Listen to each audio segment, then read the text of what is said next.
the Joy Perspective, the podcast where I share life's challenges, things I've learned through years of personal development, and help others shift their perspective and find their joy. I'm Lauren Valdez, and together we'll dive into how changing the way we think can unlock possibilities, spark creativity, and transform the everyday. Let's dive in. If you've ever felt the nudge to change directions, take a leap, or let go of something that no longer fits you, this episode is for you. Now, in today's episode, I'm going to dive into a few personal stories that have really impacted my ability to recognize that sometimes pivoting or letting go of some things is actually what's best for you. I don't promise there won't be any tears.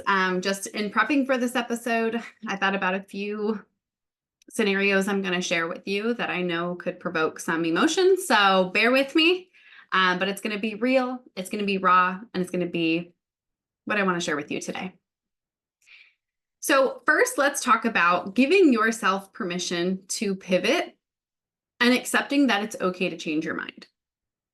And I'm going to jump straight into a story on this. So I was in the 4th grade when I realized teaching is where my heart was. It's what I wanted to do. Yes, that young. So in 5th grade, I was pretty good at math, and my 5th grade teacher used to let me go back and tutor some other kids in the 4th grade class from my previous teacher. And it was awesome. I got to really feel like I was helping others and bringing value to their lives. So then progressed through middle school and high school, knowing that I wanted to be a teacher. Well, progress even further. I got my bachelor's, I got my credential and my master's, and I started teaching. And I absolutely loved it. And then one day, well, I became a mother. And after having my daughter, my second child, I just felt this pull in my heart. And I really felt like God was telling me, like, it's your time, Lauren. You can work from home. You can try something new. And you can have the time with your babies that you want. And I ignored it for 2 years. For 2 years, I was in turmoil over this. I wasn't listening to opportunities that were coming my way. I was stubborn. I was stuck in my ways, and I was losing my love for teaching, which was heartbreaking. It's what I've always wanted. It's where I felt called. It's where I felt where I could bring the most value. And so I finally leaned in to what God was telling me, and I took the leap, and I got a job with an incredible public charter and became a teacher of record. And I loved it. I absolutely loved it. I loved the fact that they allowed me to value my family time and be there with my kiddos. But also, I loved that they value, I should say, because I'm still with them, but that they value our homeschool families and our virtual families. But I was on the homeschool side, or am on the homeschool side, where I got to work with these homeschool families and find what that student needed, what elective classes that kid needed, or what enrichment they needed, or what curriculum they needed. Maybe this one wasn't working for them, but I got to help them find another one. And it was amazing. But the leap from in-person teaching to the leap to taking this other job, it was hard. It was hard. I will tell you, there were lots of tears. There was, the fear of letting down my coworkers. There was the fear of giving up on my dreams. This is what I had always worked for. And the reality is my life, my circumstances, and even my goals had shifted. It was no longer about, achieving and pursuing this, awesome math high school teacher, which I absolutely love. But now it was about focusing on my family and bringing value to students in a different way. And I'm so beyond glad that I took that leap and I was able to pivot. It was hard, but I did it. Now, another one I'm going to share with you. I joined a company when my daughter was 6 months old, and I joined it and I fell in love with the product. Okay. I loved it. I took it to work with me one day at lunch, and I decided to do my nails right there. And some of the other teachers were like, this stuff's really cool. And it kind of just blossomed from there. And I didn't quite know where it was going to take me. And I was so blown away by all the amazing teammates that it brought into my life, friendships that we still have to this day. Um, and I found myself in, oh man, I wish I knew what year it was. I want to say it was 2022, 2023, something like that. Sorry, should have had these dates, but 2023, I had another company presented to me. I'm still teaching. I had this side hustle, and then another one kind of came my way. And I was like, what? It completely came out of nowhere, and I was blown away by the products. So here I was. I had these beautiful nails. I had, this easy to go, easy do on the go type of product. And then I had this health and wellness company come up to me or come into my life. And I know this is a long story, so if you're still hanging on, I appreciate it. But here's where the big aha happened for me. There was a product that, told you this might get emotional. I'm already emotional about it. Whew, compose yourself, Lauren. There was a product that I knew could benefit my mom. And my mom and I had a complicated relationship at best. I knew she loved me dearly. I loved her dearly, but we could not see eye to eye on a whole lot of things my entire life. So fast forward, I find this product and I'm like, this would be so good for my mom. And so I reached out to my mom and I'm like, Mom, you got to get on the Zoom call. You got to hear about this. And she did. She probably was like, what the heck? But she did it because she loved me. And she got on that call. And from finding that product, and I think my stepdad ordered it for her to try, my mom and I started talking again. Oh, I'm sorry. It's a lot harder than I thought it was going to be. It wasn't the deepest conversations. It wasn't, oh, I might have to re-record this. If you're listening to this and I did not re-record this, I'm sorry, but here we are.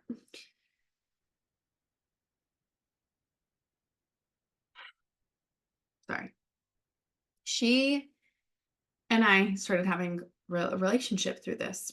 And I was super on fire for this company and these products and what they could do for people. My niece had been struggling with tummy issues for a long, long time. She tried the same product. It was bringing her so much relief. I remember my sister calling me and telling me, like, this stuff's a miracle for her. Like, she has missed so much school because of her issues. We've been to so many doctor's appointments and they couldn't figure out what it was.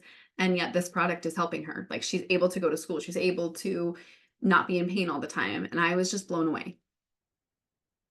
So come June, and actually, let me back up just a little bit. My sister Crystal and I had been kind of texting and we were like, we should go visit mom. Crystal doesn't travel well all the time with flights and things like that. And so she wanted to come out and she wanted to go visit my mom. So we had planned this trip to go see my mom. I believe it was like July 6th, July 7th, July 8th. And before that trip happened in June 28th, my mom fell really sick and was hospitalized. And I just remember feeling in those moments that this pivot and this shift to fall in love with this product maybe had nothing to do with the product, but had everything to do with mending the relationship with my mother.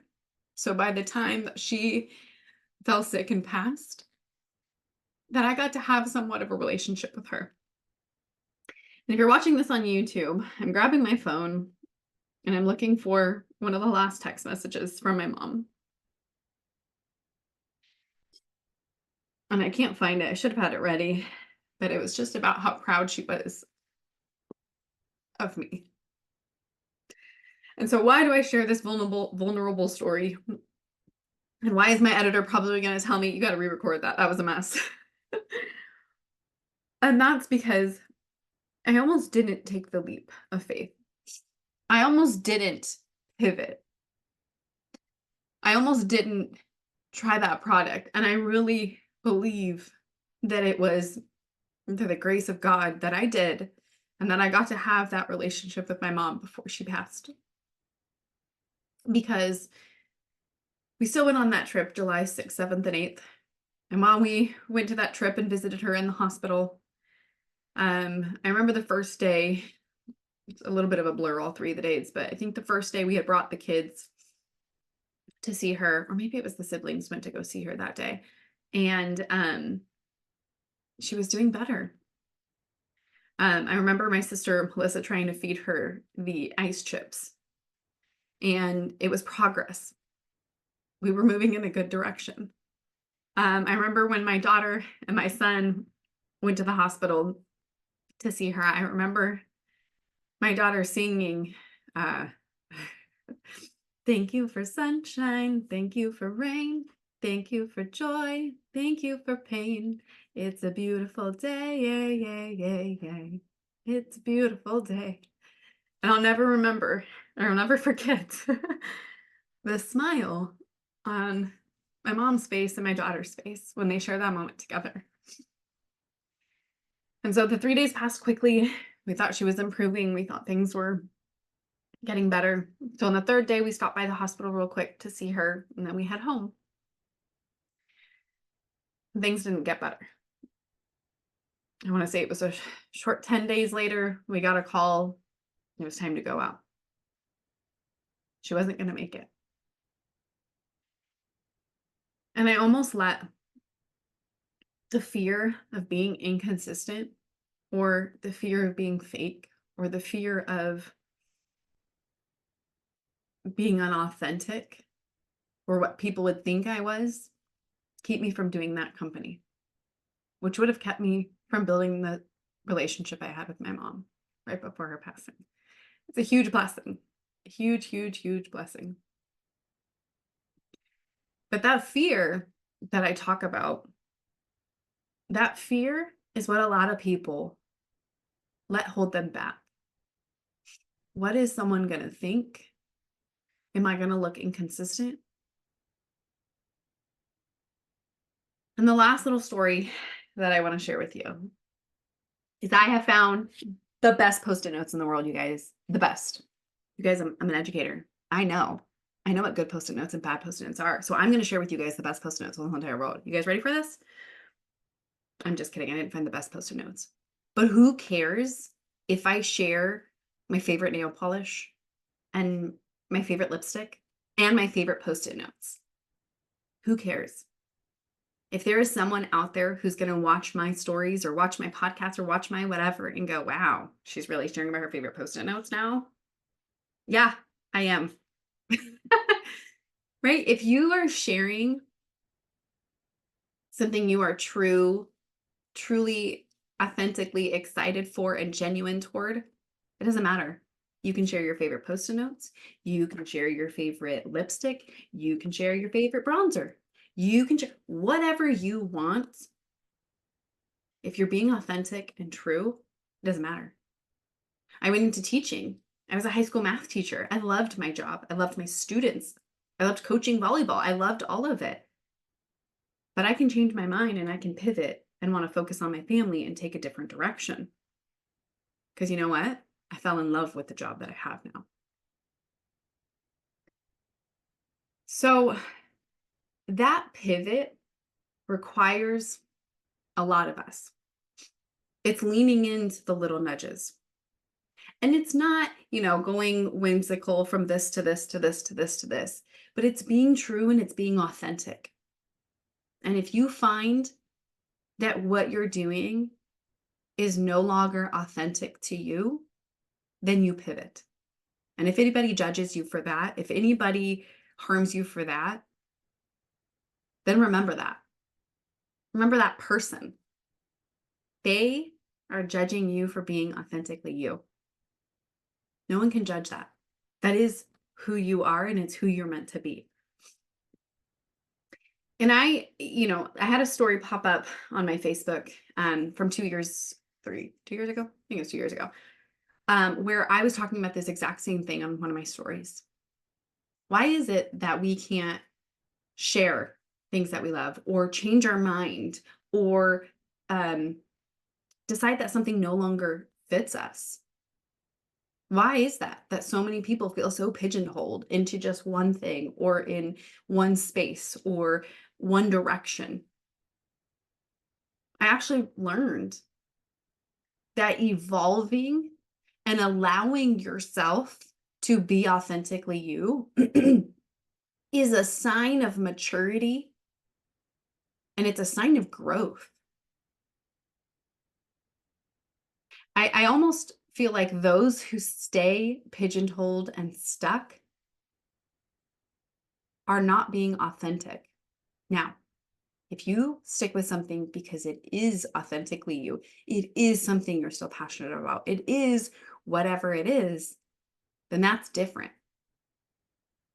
You're authentic. But if you're staying in something because you feel stuck, then it's time to pivot.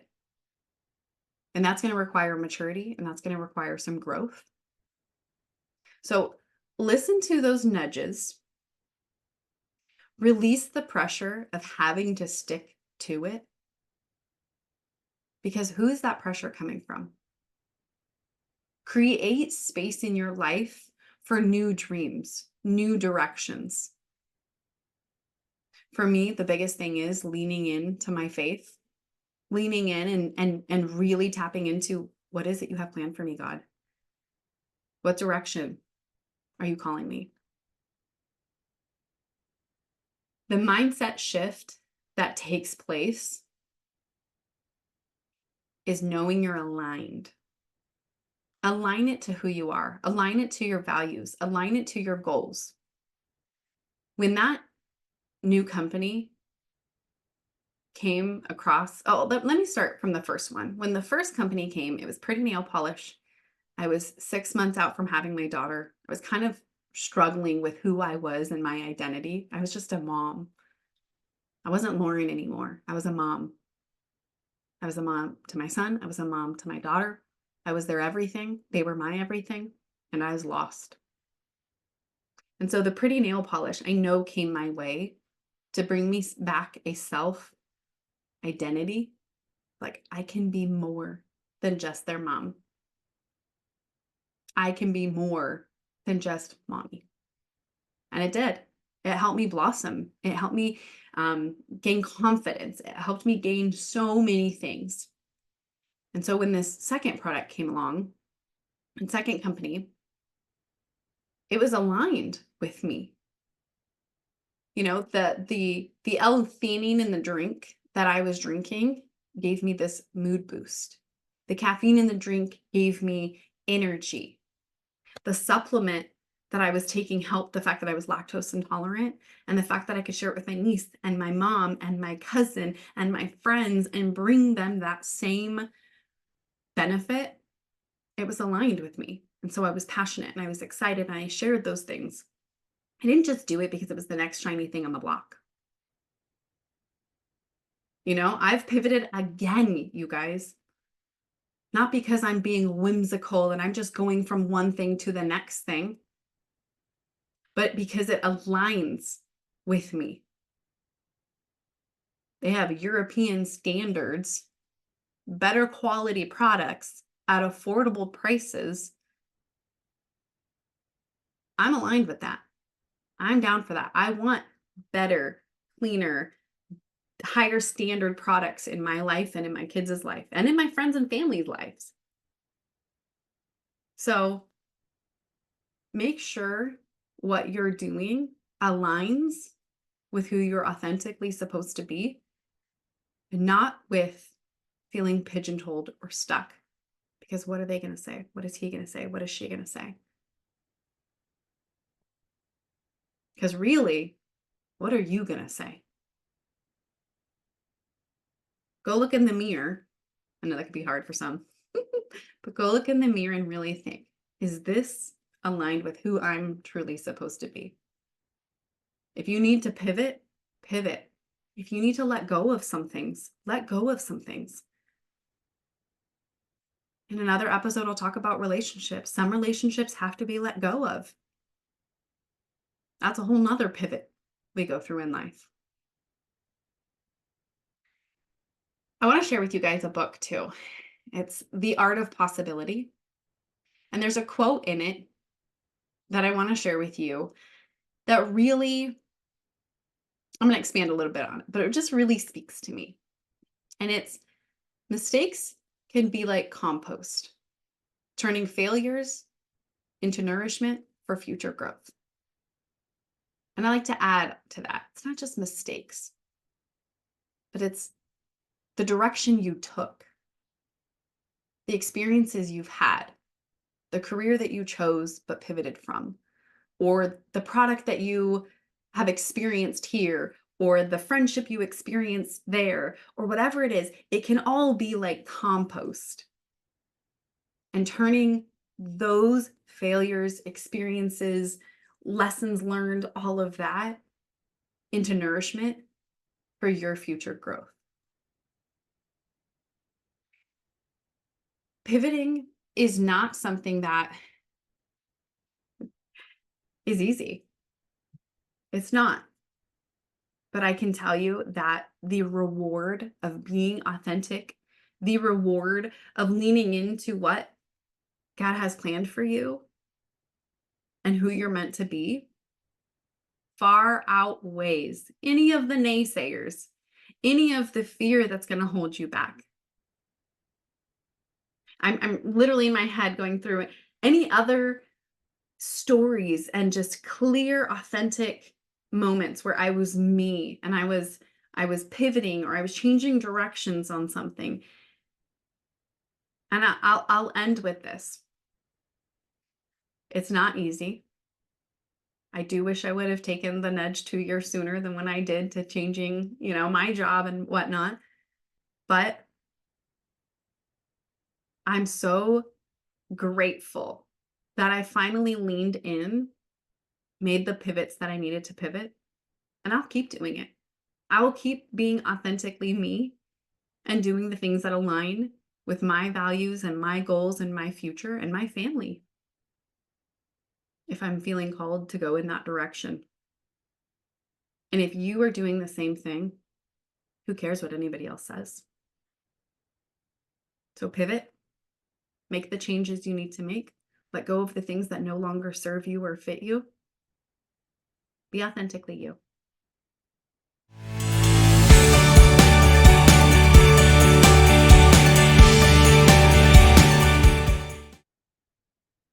Thank you for joining me today on The Joy Perspective. I hope this episode helped you shift your mindset and find a little bit more joy in your life. If you enjoyed today's episode, be sure to subscribe so you never miss one.